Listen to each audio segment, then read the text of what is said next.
Hey, welcome to Socialism for All. This file is being recorded for the October 2025 edition of Socialism for All, and it's an audiobook of Chapter 30 of Marx's Capital, Volume 1, from 1867. If you like this video, please click like and subscribe, and consider supporting on Patreon or Buy Me a Coffee at patreon.com/socialismforall or buymeacoffee.com/socialismforall. There are links to Patreon and Buy Me a Coffee in the video description.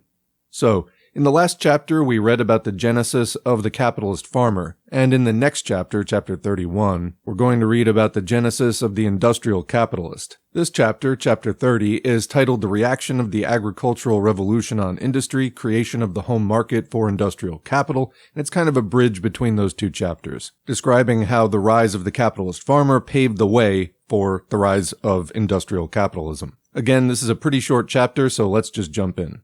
The expropriation and expulsion of the agricultural population, intermittent but renewed again and again, supplied, as we saw, the town industries with a mass of proletarians entirely unconnected with the corporate guilds and unfettered by them. A fortunate circumstance that makes old A. Anderson, not to be confounded with James Anderson, in his History of Commerce, believe in the direct intervention of capital P Providence. We must still pause a moment on this element of primitive accumulation. The thinning out of the independent, self-supporting peasants not only brought about the crowding together of the industrial proletariat, in the way that Geoffrey St. Hilaire, in his Notions of Natural Philosophy, 1838, explained the condensation of cosmical matter at one place by its rarefaction at another.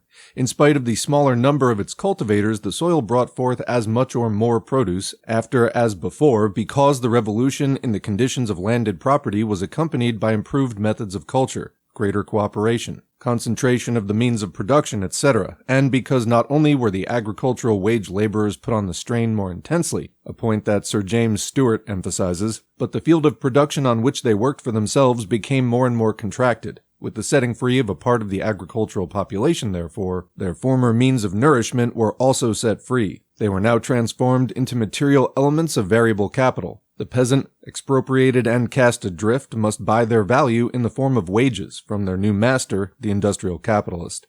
That which holds good of the means of subsistence holds with the raw materials of industry dependent upon home agriculture. They were transformed into an element of constant capital. Suppose, for example, a part of the Westphalian peasants who, at the time of Frederick II, all span flax, forcibly expropriated and hunted from the soil, and the other part that remained turned into day laborers of large farmers. At the same time arise large establishments for flax spinning and weaving, in which the men, quote-unquote, set free, now work for wages. The flax looks exactly as before. Not a fiber of it is changed, but a new social soul has popped into its body. It forms now a part of the constant capital of the master manufacturer. Formerly divided among a number of small producers who cultivated it themselves, and with their families spun it in retail fashion, it is now concentrated in the hand of one capitalist who sets others to spin and weave it for him. The extra labor expended in flax spinning realized itself formerly in extra income to numerous peasant families, or maybe in Frederick II's time in taxes for the King of Prussia. It realizes itself now in profit for a few capitalists. The spindles and looms, formerly scattered over the face of the country, are now crowded together in a few great labor barracks, together with the laborers and the raw material. And spindles, looms, raw material are now transformed from means of independent existence for the spinners and weavers into means for commanding them and sucking out of them unpaid labor.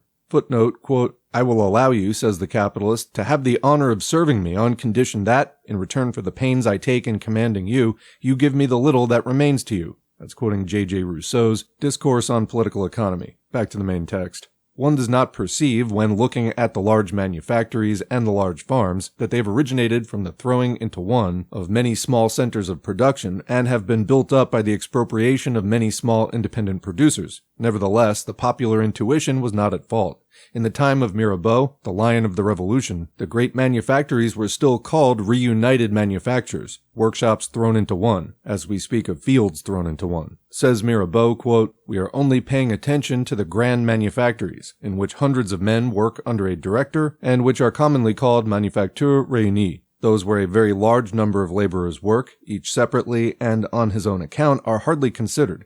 They're placed at an infinite distance from the others. This is a great error, as the latter alone make a really important object of national prosperity. The large workshop, Manufacture Réunie, will enrich prodigiously one or two entrepreneurs, but the laborers will only be journeymen, paid more or less, and will not have any share in the success of the undertaking. In the discrete workshop, or separate manufacture, on the contrary, no one will become rich, but many laborers will be comfortable. The saving and the industrious will be able to amass a little capital, to put by a little for a birth of a child, for an illness, for themselves or their belongings. The number of saving and industrious laborers will increase because they will see in good conduct, in activity, a means of essentially bettering their condition, and not of obtaining a small rise in wages that can never be of any importance of the future, and whose sole result is to place men in the position to live a little better, but only from day to day. The large workshops, undertakings of certain private persons who pay laborers from day to day to work for their gain, may be able to put these private individuals at their ease, but they will never be an object worth the attention of governments. Discrete workshops, for the most part combined with cultivation of small holdings, are the only free ones." Unquote. Marx adds in a footnote that Mirabeau considers the separate workshops more economical and productive than the combined, and sees in the latter merely artificial exotics under government cultivation is explained by the position at that time of a great part of the continental manufactures. Back to the main text. The expropriation and eviction of a part of the agricultural population not only set free for industrial capital the laborers, their means of subsistence and material for labor, it also created the home market. In fact, the events that transformed the small peasants into wage laborers, and their means of subsistence and of labor into material elements of capital, created at the same time a home market for the latter. Formerly, the peasant family produced the means of subsistence and the raw materials which they themselves, for the most part, consumed. These raw materials and means of subsistence have now become commodities. The large farmer sells them. He finds his market in manufactures. Yarn, linen, coarse woolen stuffs, things whose raw materials had been within the reach of every peasant family, had been spun and woven by it for its own use, were now transformed into articles of manufacture, to which the country districts at once served for markets. The many scattered customers whom stray artisans until now had found in the numerous small producers working on their own account, concentrate themselves now into one great market provided for by industrial capital. Footnote, quoting David Urquhart, 20 pounds of wool converted unobtrusively into yearly clothing of a laborer's family by its own industry in the intervals of other works, this makes no show, but bring it to market, send it to the factory, thence to the broker, thence to the dealer, and you will have great commercial operations, and nominal capital engaged to the amount of 20 times its value. The working class is thus immersed to support a wretched factory population, a parasitical shopkeeping class, and a fictitious commercial, monetary, and financial system. Unquote. Back to the main text. Thus, hand in hand with the expropriation of the self-supporting peasants, with their separation from their means of production, goes the destruction of rural domestic industry, the process of separation between manufacture and agriculture. And only the destruction of rural domestic industry can give the internal market of a country that extension and consistence which the capitalist mode of production requires. Still, the manufacturing period, properly so called, does not succeed in carrying out this transformation radically and completely. It will be remembered that manufacture, properly so called, conquers but partially the domain of national production, and always rests on the handicrafts of the town and the domestic industry of the rural districts as its ultimate basis. If it destroys these in one form, in particular branches, at certain points, it calls them up again elsewhere, because it needs them for the preparation of raw material up to a certain point.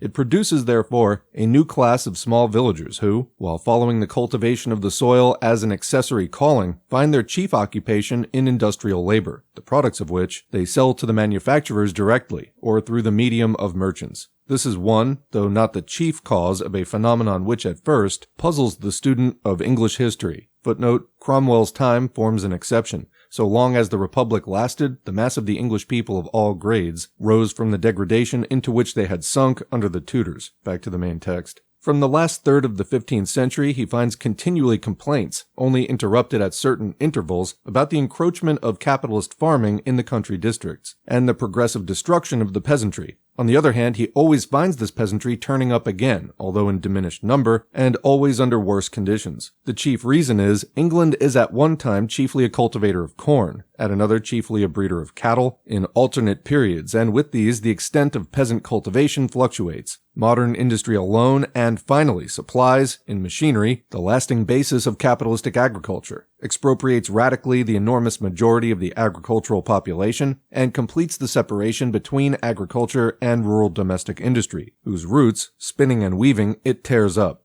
Footnote, Tuckett is aware that the modern woolen industry has sprung, with the introduction of machinery, from manufacture proper, and from the destruction of rural and domestic industries. Quoting Urquhart, the plow, the yoke were, quote, the invention of gods and the occupation of heroes, unquote. Are the loom, the spindle, the distaff of less noble parentage? You sever the distaff and the plow, the spindle and the yoke, and you get factories and poorhouses, credit and panics, two hostile nations, agricultural and commercial, unquote. But now comes Carey, and cries out upon England, surely not with unreason, that it is trying to turn every other country into a mere agricultural nation, whose manufacturer is to be England. He pretends that in this way Turkey has been ruined because, quote, the owners and occupants of land have never been permitted by England to strengthen themselves by the formation of that natural alliance between the plow and the loom, the hammer and the harrow, unquote. That's from his The Slave Trade. According to him, Urquhart himself is one of the chief agents in the ruin of Turkey, where he had made free trade propaganda in the English interest. The best of it is that Carey, a great Russophile by the way, wants to prevent the process of separation by that very system of protection which accelerates it. Back to the main text. It therefore also, for the first time, conquers for industrial capital the entire home market. Footnote, philanthropic English economists like Mill, Rogers, Goldwin Smith, Fawcett, etc., and liberal manufacturers like John Bright and Company, ask the English landed proprietors, as God asked Cain after Abel, where are our thousands of freeholders gone? But where do you come from then? From the destruction of those freeholders. Why don't you ask further, where are the independent weavers, spinners, and artisans gone? And that is the end of Capital Volume 1, Chapter 30. What do you think? Leave a question or comment below, and we will continue the discussion there as always. Otherwise, thanks for listening, and thanks to the current patrons and Buy Me a Coffee supporters whose names are on the screen. If you'd like to get your name on the screen, head to patreon.com/socialismforall or buymeacoffee.com/socialismforall. Every donation's encouraging, they're also materially helpful, and they allow me to spend a lot more time on this channel than I'd be able to do without them. We don't run ads on this channel and don't plan to, so if you like this channel and want to see more from it, thank me, but also thank a patron or Buy Me a Coffee supporter and consider becoming one yourself. Beyond that, engagement counts, so like, share, subscribe, and leave a comment even if it's just for the algorithm. And remember, we can agitate and educate online, but the organizing happens in real life, so make sure to take what you've learned here and apply it to your real-world political organizing. Thanks again, and we'll see you in the next video.